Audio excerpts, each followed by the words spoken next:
Yeah, we're live. I totally missed the countdown. Um, Maybe I was just paying too much attention to Rivian's stock price. All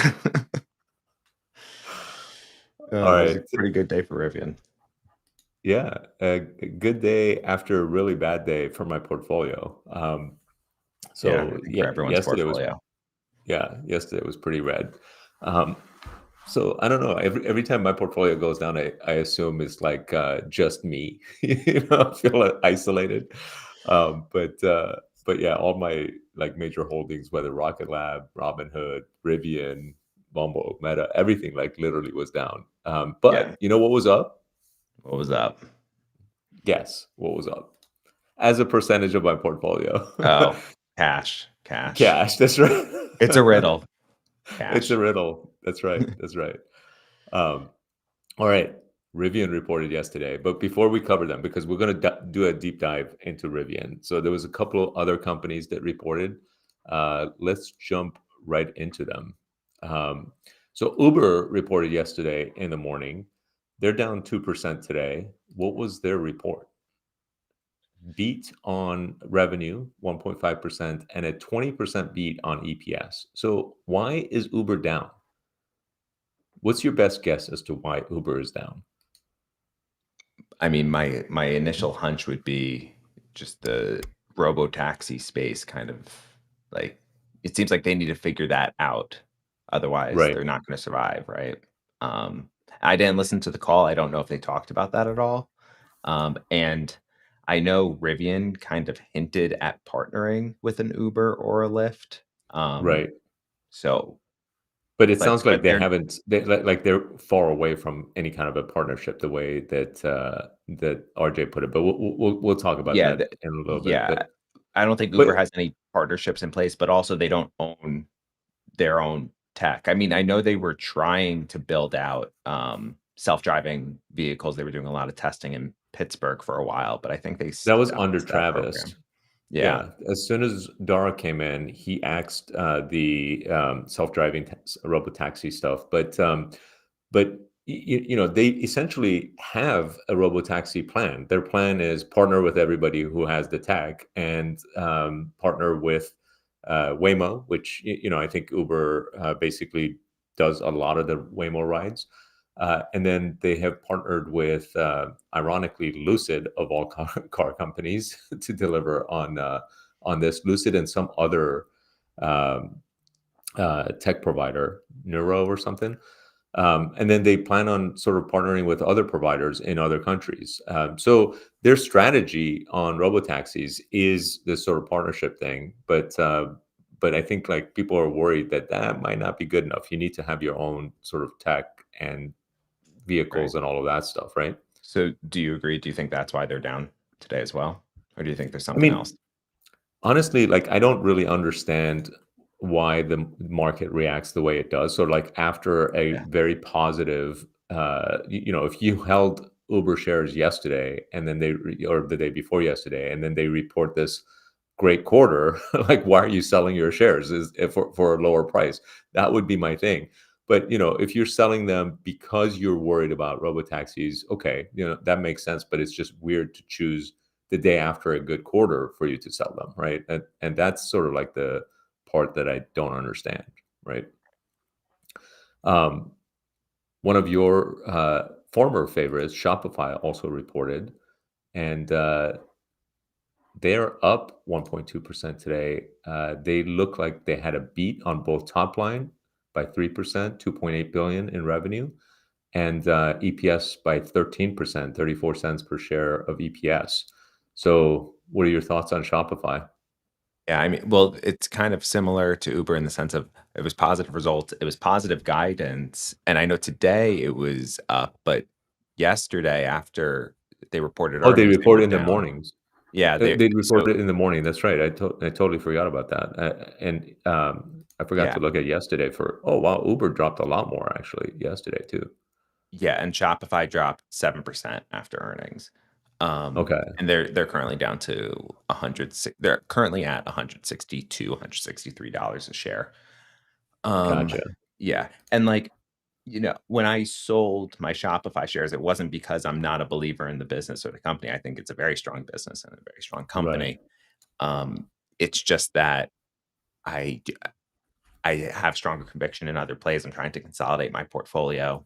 Why are you Okay. smiling? Why are you No, looking I at me mean, like like, that? well, I feel like, the commentary of like they're dead to you now Oh, might what were we might talking apply. before? This company Yeah. is completely dead to me now. No. It's like when Um, I sell a stock, like, speaking of companies that are dead to me now, SMCI, it falls into that category. and they reported But yesterday as well. yeah, they reported yesterday after close, and stock is down 20% in a week, but 11% just since yesterday, back down to about the same price I sold it for. It had run up in anticipation, just because, like, they're providing data center technology, and all with all this data center build outs, you would think that this company would be doing better. Mhm. But they had a miss, 5.02 billion in revenue, a miss of 8%, 8.7% off of the expectations. Even though they technically beat on EPS a little bit, the problem with their beat on EPS is that, like, they've also had sort of financial, uh, accounting issues in the past. So, Right. there's like concern there. But yeah, um, and then their guidance is like massively increased, but it's just such a weird company. I think if the founder could articulate his vision better, it might do a lot better. Yeah, it also AMD, it looks like the growth is stagnant as well. Like, if you go back to that right? growth chart, like, it's not just a Yeah, miss for this quarter, like, it they're not they're not growing. right, right. Um, AMD, who also reported yesterday, record revenues of 9.5 billion, uh, beat 9.25 billion, rather, beat expectations by 5.8%. EPS of $1.20 beat by expectations by 10%. And basically, AMD is just quietly executing in recent quarters. Now, for the first couple of years after sort of like the Nvidia started like screaming and kicking butt, AMD was pretty much flat in all of this sort of like territory. But then in recent quarters, it's been coming back alive, and most recent is like a huge jump in revenue. So that's definitely interesting to see. Um, How's the price movement been compared to Nvidia? in the past year, let's see. So past year, they're up 76%. Past 5 years, they're up 198%. And of course, if we compare it to, now that we have this handy dandy comparison chart over here, yeah, like, this is super fascinating. Um, Look at that chart. The blue is Great. obviously Nvidia, and green is AMD. But And yeah, go to Nvidia the has 1 just year? absolutely crushed it. In the 1 year, they have beat Nvidia actually. Nvidia is up 36% since 1 year ago. AMD up 72%. 2 So very yeah, surprising charts to me. yeah, yeah, absolutely. I agree. So like the 5 year on this is like incredible. Um, you know, Nvidia Yeah. 5 year up 1,300%, AMD up 207%. All right. Do you think there's Should we more opportunity in AMD based on that chart? Or is it is the do you view the price movement as mostly irrelevant? my typical uh I generally prefer, like, if all else equal, I prefer like the number one vendor as opposed to sort of like number two. And when you look at sort of like AMD's numbers, so we look at the revenue, it's growing by 32%. Their PE is 68. Their price sales ratio is 13. These numbers are not much better than Nvidia. In fact, in some cases, they might be worse. Like, Nvidia has a lower PE, it has a higher price sales ratio, but PE matters more than price sales ratio, and it has a faster growth curve of 72% just in the trailing 12 months. So, if today I was picking between Nvidia and AMD, I would still choose Nvidia. But of course, I own neither one. Right. But yeah, what are your Uh, thoughts about that? I think I agree with you. I think some people, including myself, can be spooked by the price action. And Yeah, like, if I wanted to get into the chip space, which I don't, but if I right. wanted to, like, I definitely would look at AMD just because of the smaller run up. But I agree. In principle, like, I tend to be in the number one player. At least I try, Yeah. but I not mean, always. yeah, not always. Actually, my favorite company right now that reported also yesterday, Rivian, is not number one in their space. Right? Rivian is And if you ask anyone on Twitter, they'll definitely remind you of that. yeah, and that's right. Obviously Tesla is number one in EVs worldwide, and Rivian is not is number two in EVs in the US from a dedicated EV company, but they don't even deliver the number two quantity in terms of quantity of EVs. There's other players like Ford and GM that are beating them on quantity right now. Now, Rivian just reported yesterday their numbers were good. They were they were fine. There were nothing to write home about, and this is one of the things that is so surprising um, about how the market reacts to these things. So they beat revenue top line by 4% at 1.5 billion. They did beat EPS by 25%. They lost 65 cents a share, so like continuing to lose money instead of the 87 cents that was expected. And the market's reaction was kind of like in after hours, right? Hmm. So I have no idea what has happened today for the market to just like be like, okay, we're going to buy up this company. The stock today is up 23% at close. Crazy. So let- so I wanted to do a deep dive on Rivian because there's lots of reasons why I love this company and continue to love this company and think that even at $15.42, which basically translates to a $18.7 billion market cap. So, we can see its market cap right here in the earnings hub score. Um, Let me zoom in on the earnings hub score. But yeah, the market cap is roughly 18.7 billion. Uh, that is relatively inexpensive for a car company that has everything that Rivian has, which is uh, let's actually talk about that for a moment. Rivian is one of two companies, the other one being Tesla, that has the full stack of EVs. They have software to run all of the operations of the vehicle with over-the-air updates on their software. So their software and like the vehicle basically gets better over time instead of worse, as is the case in almost all other vehicles that are not Tesla and Rivian. They build their own electronics hardware, like all the specialized electronics components of the cars. They build it themselves. This is why companies like VW, which is one of the largest manufacturers in the world, of car manufacturers in the world, has to buy technology from Rivian, both the software and hardware technology that they're sort of licensing from them. That's why they created the joint venture with Rivian. They build their own battery technology. They have their own charging network. They have their own sales and service network. So all other car manufacturers sell their vehicles through these obviously dealerships that are owned by someone else. So the dealerships buy their vehicles, they do the markup, and then they sell them. So they have their own direct to consumer model, which some states have tried to outlaw, by the way, which is kind of crazy. And then they have the whole AI and autonomy stack that is super exciting as well. That they expect to demo what they are capable of doing on December 11th. But they So these are the supposedly reasons. have the stack. Well, they have the stack. They use it right now to actually do lane keep and cruise. So they used to use Mobileye's technology to do lane keep and cruise. The distance. What do they Hmm. call it?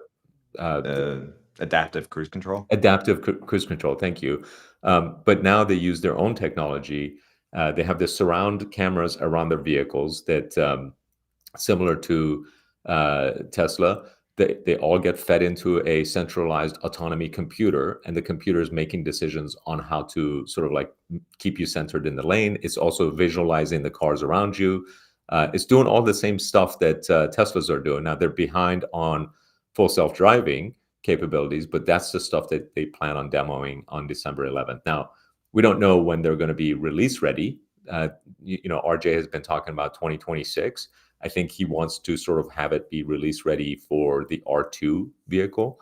But and to what degree, that sort of remains to be seen. I listened to their quarterly call yesterday. Did you happen to catch their call? Yeah, I didn't listen to the entire thing, but I listened to most of it. Okay. What were the highlights for you? I wouldn't say there were any necessarily big highlights. It was just kind of reiterating everything that I felt like we already knew. Yes. But I did think it was in the partnership, hinting at a partnership with like an Uber or a Lyft. I thought was interesting. So maybe that was the highlight for me. Yeah. So some of the most interesting parts came in the Q&A where people were asking, well, what are you going to reveal on Autonomy Day? And RJ was like, well, we're not going to talk about it in depth, but essentially we're going to show hands-free driving on more roads. And then beyond that, it's going to be hands-free point to point, which is sort of like following a map's directions, basically. Like you're at your house, you put in the destination, maybe your work or whatever, and the car could potentially make the turns and follow the map's guidance for you. So that is what he calls point-to-point hands-free driving, but you still have to pay attention with your eyes, and then eventually eyes-off driving on top of that. And the idea is that they're going to release these things on some roads first and expand the number of roads, and then the capabilities are just going to keep getting better, much the same way that Tesla has over the past couple of years since they sort of really pushed the neural net based autonomy. The one difference between Rivian and Tesla, there's a couple of differences, and it's worth touching on. There's one advantage that Tesla has, which is that they have a lot more vehicles with all of these cameras on board. What we don't know is how many vehicles is required for you to get enough data for it to not matter. There might be such thing as too much data, right? Can they use data from 1 million vehicles? It's unknown. Do they use data from 50,000 vehicles or 1 million vehicles? Well, if you need data from 1 million vehicles, well, then Rivian is at a major disadvantage, because roughly speaking, they have about 50,000 vehicles, which is more than anybody else has, by the way, except for Tesla, on the vehicles where they could be collecting data from. But an advantage that Rivian has is that their cameras are higher resolution cameras than Tesla cameras. So, can see more. That could be argued that could be an advantage. And then they also have LiDAR and radar built in. Now, the Tesla community will go crazy over themselves that Elon says video is the only thing you need. Humans don't have LiDAR and radar, and therefore video is the only thing that you need to do autonomy. Well, the reality is that Tesla hasn't proven that they can do autonomy completely yet. The only company that has is Waymo. They heavily rely on radar. So that's one thing. But the only sort of current technology that is doing it flawlessly is Waymo. Robotaxis have started doing it, but we don't know about their accident rates. There's a lot of anomalies there, and they're doing it at much smaller scale. But the second thing is that we don't know if it's a detriment to have radar or LiDAR, meaning if you can feed the radar and LiDAR data also into the same neural net system, it's quite possible that AI will utilize that information in a positive way and enhance the driving experience and safety measures significantly. So that could be an advantage. If it turns out that you don't need radar and LiDAR, still Rivian can do it with just a vision, high resolution cameras. They still have the surround. So they're in really, really good shape to execute. On the call yesterday, one of the things that came up again in the Q&A section is that people were asking, well, are you guys going to get into robo taxis. And RJ's response was great because he sort of is way more tame in his responses. He's not like, oh yeah, we're gonna like own the robo taxi industry the way that sort of like Elon goes after it, or responds to things, but rather that like what we're focused on is delivering R2 and scaling it right now, and delivering on some of these autonomous capabilities in the vehicles that we sell. Now, once we have that, well, sure, we could also do robo taxis, and we might partner with like he didn't name Lyft or Uber, but we might partner with vendors who have ride sharing. And that is a great strategy, right? Like they might partner, maybe they'll do it on their own, who knows? But I say, let's wait until the technology gets there first. do you think But it's a better strategy to partner with Uber and Lyft, or do you no, think it's a better strategy to just do it on their own? great question. I think they should do it on their own. And I think, I the think too. moat that Uber and Lyft have is all about like, okay, well, Uber has 100 million people that can bring into their network, obviously. So that would be fantastic. But I think that moat dissipates very, very quickly if you offer rides at incredibly low prices. And you can start low. And once you get enough people on your network, then you can raise the prices, right? So literally, they could start out free. Like imagine how many people would jump on a robotaxi service if it could offer free rides, and then you just sort of like increase your price to, you know, whatever, like to roughly half the price of Uber, and eventually you're going to destroy Uber. And The other and this is the weakness, reason I sold my the Uber shares, by the way. right, the other weakness in Uber and Lyft's moat is if Rivian or another competitor is trying to beat Uber and Lyft, you could attack them city by city by targeted marketing. You can't really do that with like a similar company like Airbnb, where, instead of renting out your car, you're renting out your house, Right. effectively. But That's with right. Airbnb, you need to let people know from other areas that Airbnb is a thing, right? So it's a lot harder to compete with. Uber and Right. Lyft, like I know in New York City, like every once in a while, a new player will just come in that tries to undercut, and it Right. gets pretty widely adopted within the city, but not nationally. Right. Well, in these two-way market systems, like Uber is a two-way market system, Airbnb is a two-way market system. You need both sides of the market. Like Uber's current business, you need the drivers and you need the customers. If you don't have enough drivers, the customers won't come because there's not enough drivers on your network. And if you don't have enough customers, the drivers won't come because why would a driver waste their time driving for you when they're not going to make any money?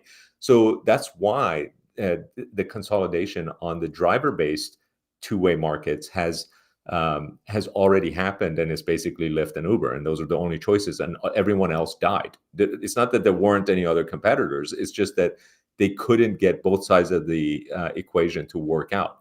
Now, when you bring in robotaxis into the mix, you only have a one-sided market. You only need the customers to come.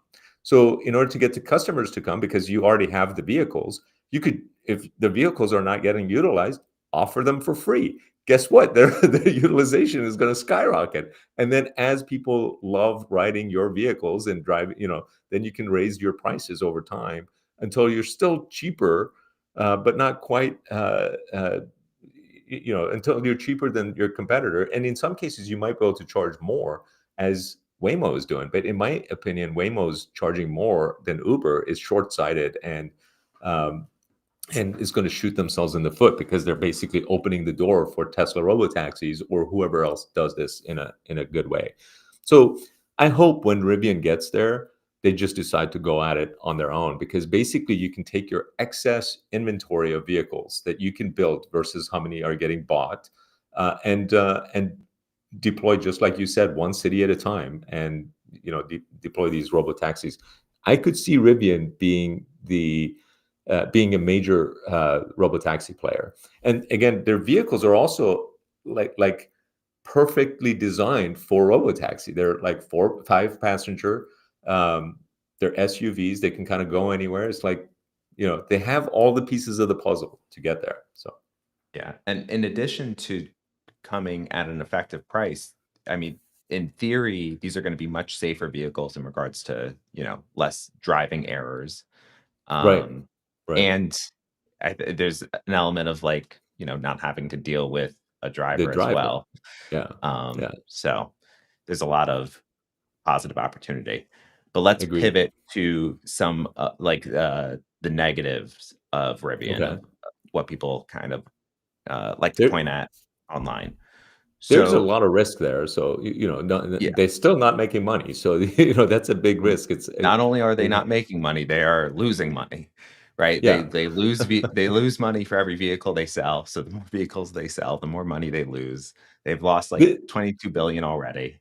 So okay, so let's what are your pause on thoughts on that? both of those items.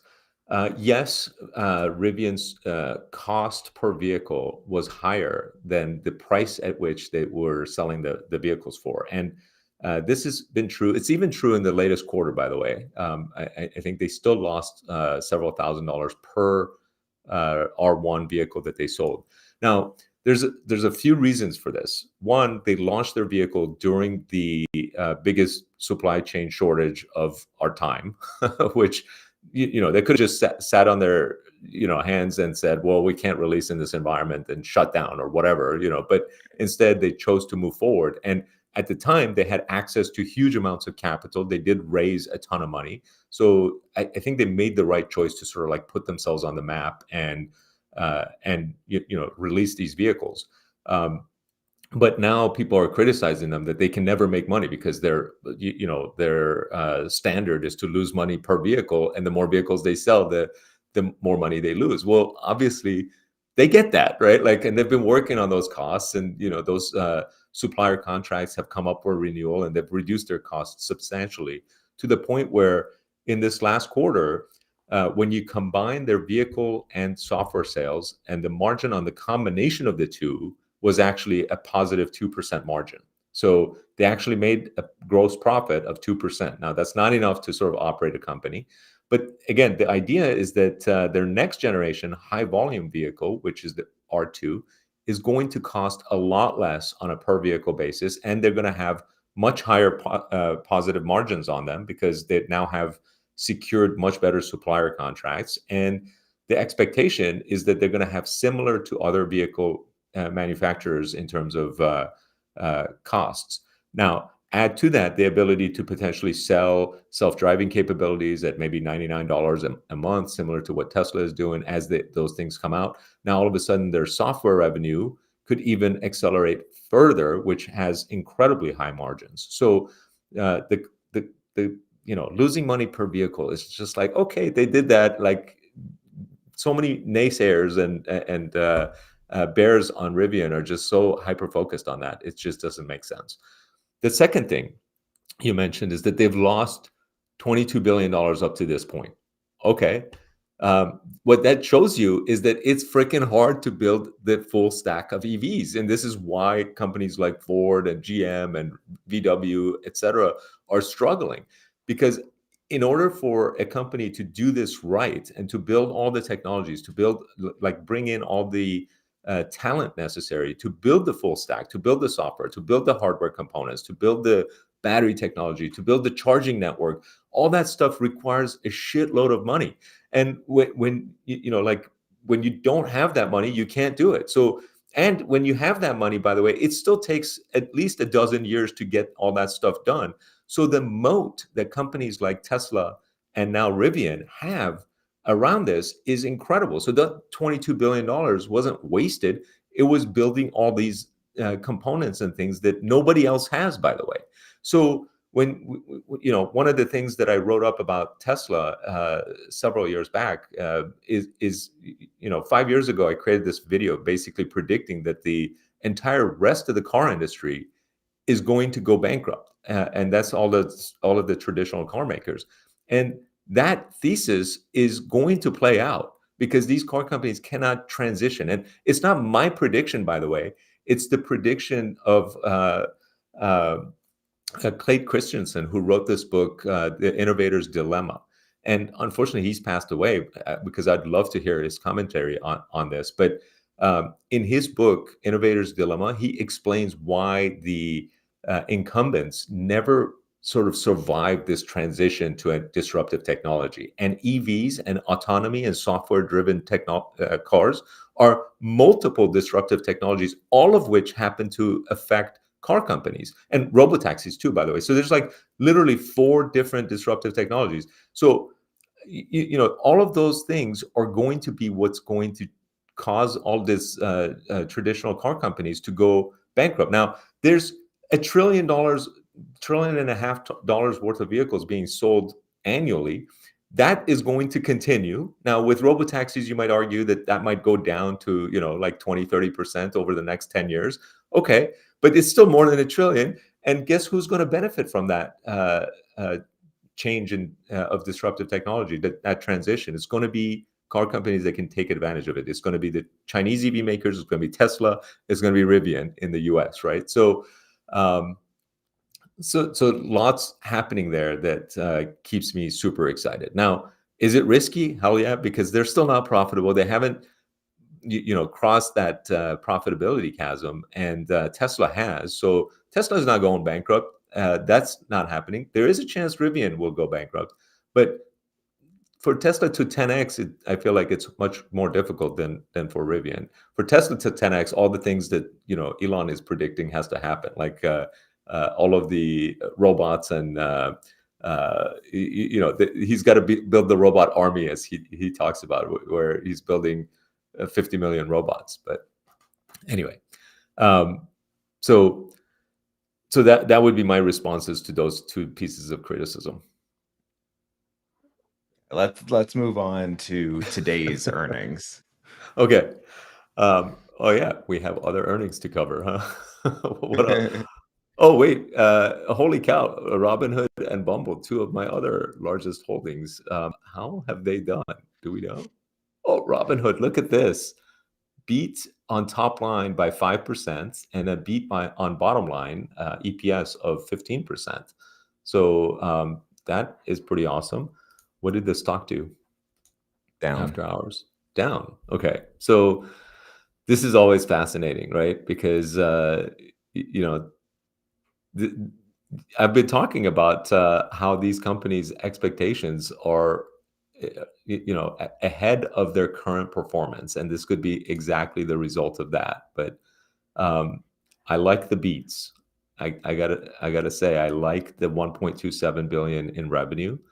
That is a pretty substantial record sales. If we look over here, do they provide guidance too? No, we don't have guidance information on them. At least not yet. Let's see. Yeah, no, they typically don't provide guidance. And 61 cents in 1 quarter of, so if you sort of annualize this, they're now kind of on a $5 billion revenue run rate and making $2.40 something cents of profits annually. That's actually not a bad PE when you annualize the EPS, especially if you put a little growth in there. Their PE is not quite 73 when you look at the forward PE. So I'm actually surprised it's down in after hours. A little surprised. I shouldn't say that. They partnered, I forget what the company was, but to offer like home mortgages? Oh no. Yeah. Who are they offering home mortgages with? I don't remember. Oh, But you know what? I did see that. yeah, Actually, and but yeah. the headline was like, if you're a gold member, they're just going to decrease your rate by like, I think, 0.75%. Okay. Which doesn't seem, it seems too good to be true. And I looked into it a bit, and it was a bit murky because, like, with all these mortgage companies, they'll broadcast like a great mortgage, but it's, to get that you have to like pay points. Okay. And the rates that Robinhood was showing definitely included like, if you pay with points, this is what you get. So it was unclear Oh, to me interesting. how good or bad the rate was. You'd really have to inquire about it to find out. The other interesting thing, and by interesting I mean thing I didn't really love and shady, is the rate that they take that they then deduct the like 0.75% from is from this third party, but the third party had a higher rate than what other mortgage companies were offering. So they're starting from a higher point and like you're still getting a better rate, but it's not Okay. as steep of a discount as Robinhood is claiming. Okay. So All that right. was Should we just move on to Bumble? Bumble is has also reported, and yes. revenue 246 million, a slight beat on the 244 expected, and EPS of 33 cents. Expected was 48 cents, and but what basically that means is that 33 cents, even 33 cents is pretty incredible for a company that is trading at $5.42. If you annualize 33 cents, you're at basically what, a dollar, 30 dollar, three times 33 cents would be a dollar, so it's dollar 32, somewhere in that neighborhood.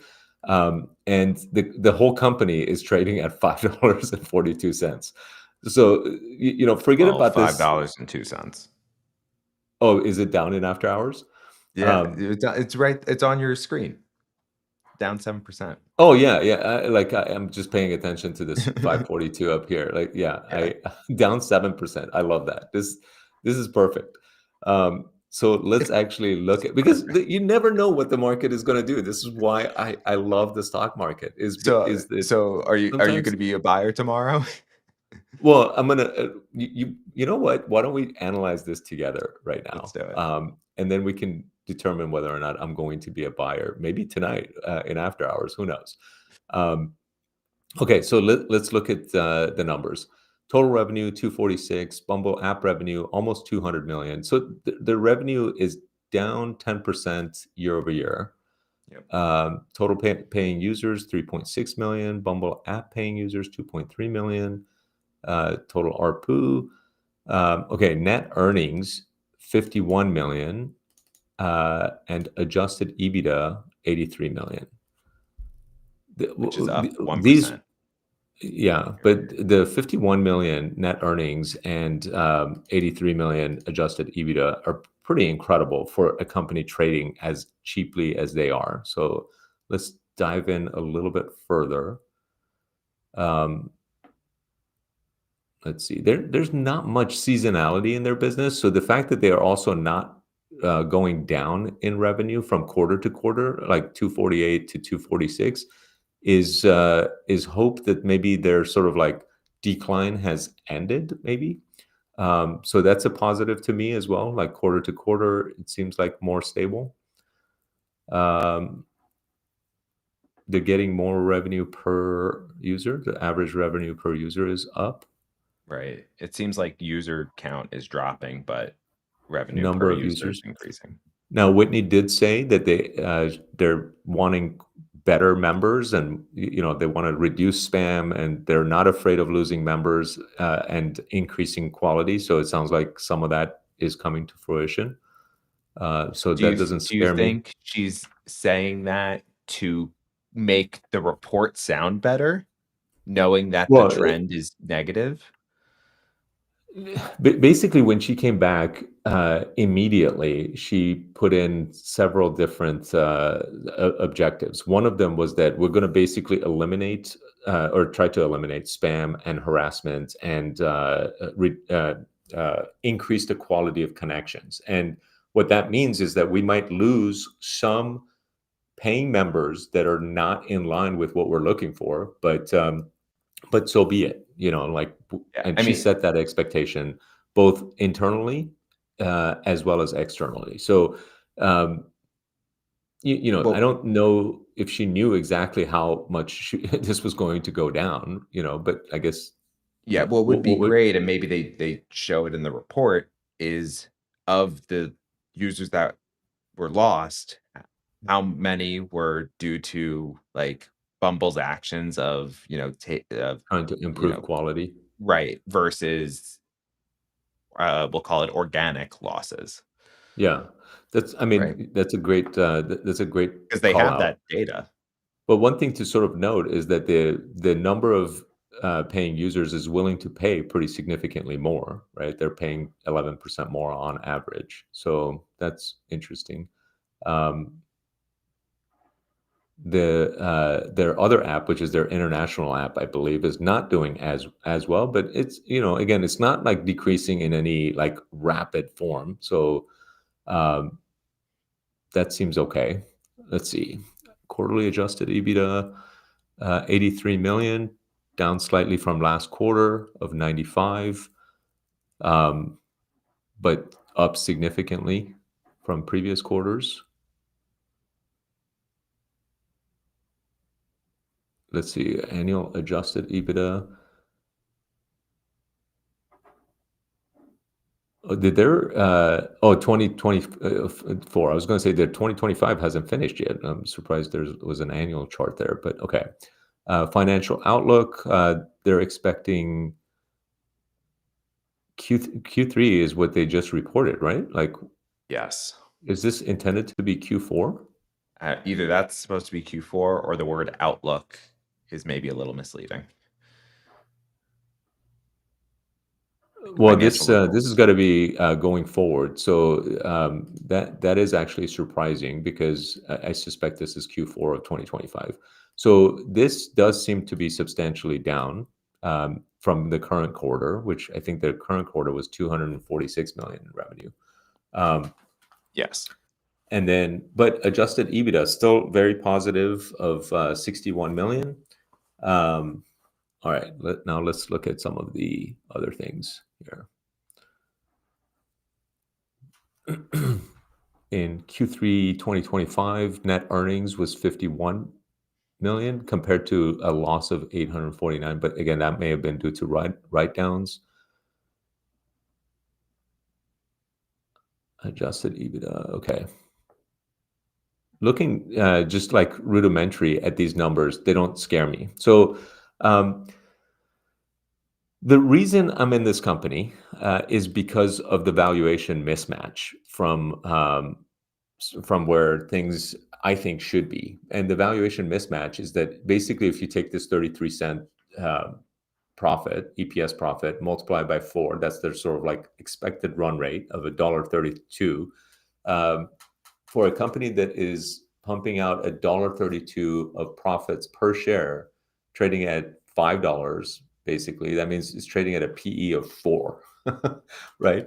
That's where, like, to me, is a massive mismatch and opportunity. So now I'm kind of curious what Whitney says on the call. So I'll be listening to the call. So I won't be purchasing right now. I'm kind of curious what she says before I decide on whether or not I want to own more of this company.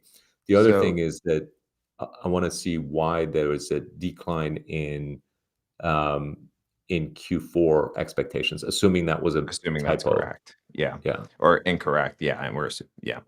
Speaking of mismatch, going back to yesterday, Match Group reported their earnings. And I would love to compare how their business is doing versus Bumble. Okay, let's look at it. Is that your screen or is that mine? This is your screen.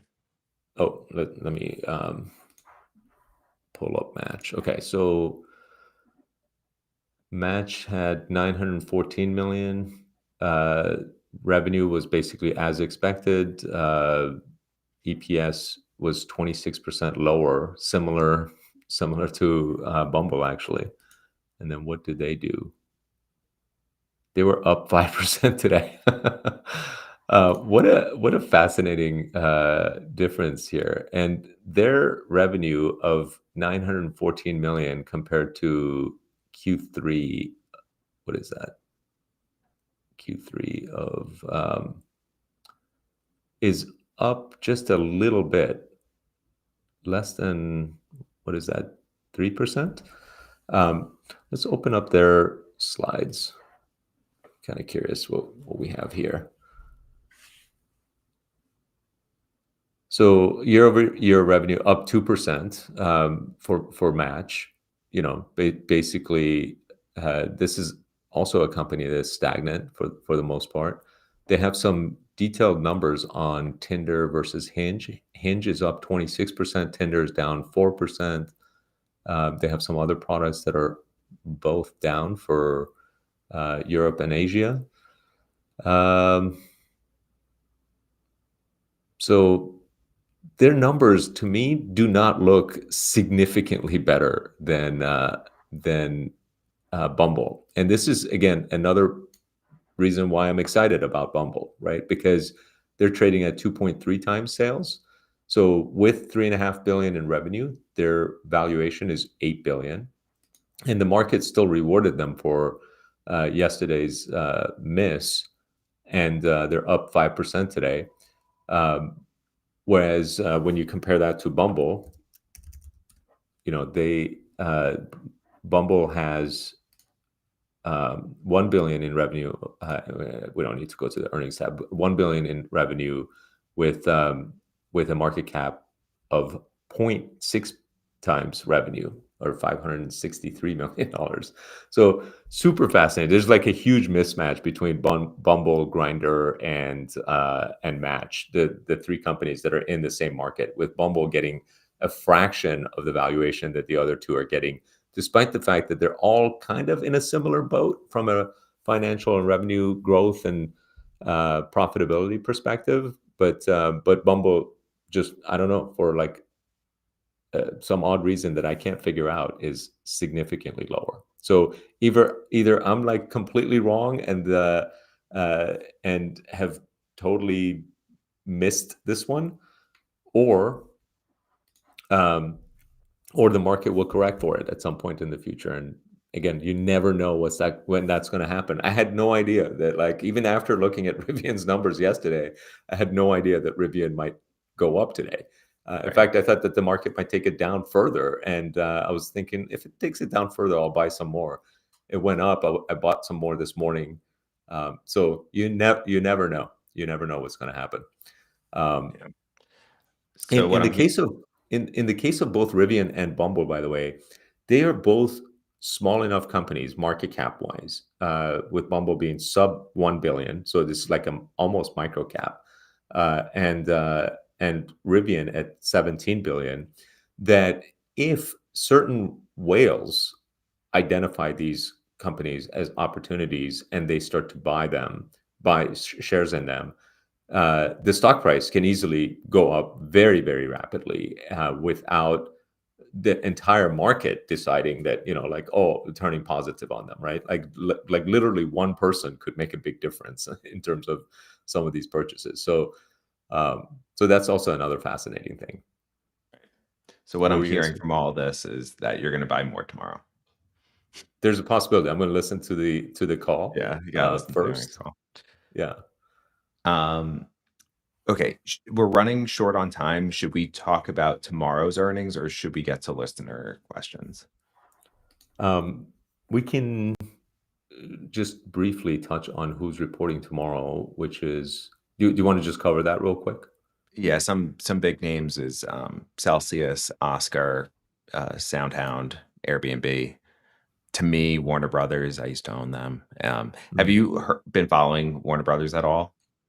No, I used to have AT&T, and T, and Warner Brothers Right. was a spin out of AT&T, and T, and so I got some shares. I sold it on the day that they spun it out. So, Yeah, so like you could see, it's had this massive run up because there there's strong rumors that they're going to sell the company. It mm, started with Paramount wanting to buy them, okay. and they've kind of formed this bidding war. So Amazon's rumored to want them. Apple's rumored. Netflix. So like everyone is interested. Um, Oh, that's and so interesting. what Because they they were in probably the have yeah, go ahead. what they were in the middle of doing is they were going to split the company of like Warner Brothers Studios was going to become one company, and then they're more like legacy assets like CNN and broadcast was going to be another company. And the idea Mm, there was to make it more attractive to buy the studio. Paramount, the rumors are they're interested in buying the entire thing, whereas like if Apple were to buy, they would only want the studio piece, but it's causing mm, all this conversation a lot earlier. Because this was it was very clear this is where it was gonna go. I just thought it was gonna happen years from now as opposed to, this year, but it's very interesting, and it could have a very large impact on the movie industry. Yeah, I mean, I imagine they have a huge content library that everybody's interested in as well. So, Yeah, I mean, they yeah, own HBO, so that's a pretty massive one. and at 50 rather billion, let's see, like what's the market cap? 56 billion. That's less than 5% or around 5% of. No, that's not correct. 10%. What is Netflix? It's around. Hold on, Netflix. 465 billion market cap. So what is that, about 12-13% of Netflix's market cap? If I was Netflix, would I give up 12-13% of my shares for them? Yeah, probably, but they probably can't do it yet because the price run up has gone up, and now the bidding kind of starts from there and Right. goes up.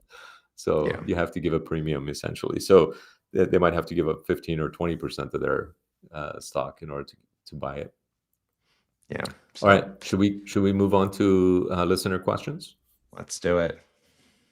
Okay, Um, guys, we've got all right. Hey, Adrian. uh we've got a couple questions. Let's go to a question on Rivian. Hamid loves Rivian. Do you think most of the move in Rivian today is from short covering or new money getting in sensing an opportunity? There's no way to say for sure, right? Like, well, usually it's some combination of all of that. As the price of a stock goes up, shorts do tend to cover more because they don't like to short into momentum. But it's hard to say. I mean, it could literally be because of one person buying a lot of shares, right?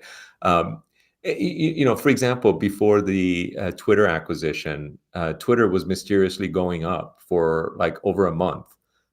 Even on days market was down, Twitter was up, and uh, we come to find out that there was a guy who was buying a bunch of Twitter shares who, like announced that he had bought like 5% of Twitter, and that was Elon Musk. So one person can make a big difference on these companies that have very small market caps, right? But there's no way to know. And by the way, Rivian could go and test new lows over the coming months. And after Autonomy Day, they could release the best stuff on Autonomy Day or announce the best stuff on Autonomy Day, and the market could sell on the news. I have zero ability to predict when things happen, but I've been pretty good at sort of like seeing great companies that seem to continue to make their story better and their company stronger over time. And I sort of like buy the slope of the story and the strength of the company, not the current stock price. I want the current stock price to be low because that's when I'm accumulating it. But but once I accumulate it, then I want it to go up, right? Like, and then I have no idea when it goes up. I kind of like wait and see. Okay, What else we've we got? got new investor Lorenzo DeVivo. He's wanting to notice, or he's noticed some of yours, and ICE stocks are up huge this year. Is this explosive growth normal in certain market conditions? I have not experienced this normally, right? Over the past 20, almost 25 years of like, I've been investing for slightly longer, but roughly in the past 20 years, I've averaged over 20%, or I'm sorry, 30% CAGR, meaning like the compound annual return. And in some years I've been down significantly, but like and in some years I've been up like 70-80% where it's made up for it. But if you look at my portfolio's last 1 year performance, it's like um, let me look at it before I just spew out a number. In the past 1 year, it's up 165%. That is not normal. It's just like a lucky year, I guess, is how I would put it. Because I would not have expected Robinhood and Rocket Lab in particular to perform the way they have, and they've like really crushed it and caused my portfolio to really do well. But other things I've owned, like Uber, which I'm now completely out of, and Netflix, which I'm now completely out of, and Meta, et cetera, have also done really well. So I've had an exceptional year. What else we got, Hey, Adrian? Brandon wants to know about what you think about Joby. Joby. Dustin, do you have any thoughts on Joby right off the bat? So I don't know their business that well. They're like an electric aviation company. Yeah. I think their vehicles could only carry like 5 people at a time, which makes sense because the physics is wildly different than if you're running off fuel. I'm just not very familiar with like the use case. Like I guess it's comparable to a helicopter as opposed to a plane. Right. But yeah, I don't know much about them. The dream of this company, I think, is to sort of like have these electric flying, for lack of a better comparison, helicopter, but that's like basically electric based and much quieter than a helicopter, much easier to fly, and therefore maybe flies autonomously from point to point because it can, right? And it's a lot easier problem to solve in the air as opposed to on the ground, flying autonomously versus driving autonomously. There's a lot less traffic. Your destinations is well known, and you just take off from known point to and land on a known point. So that's the dream that Joby is selling.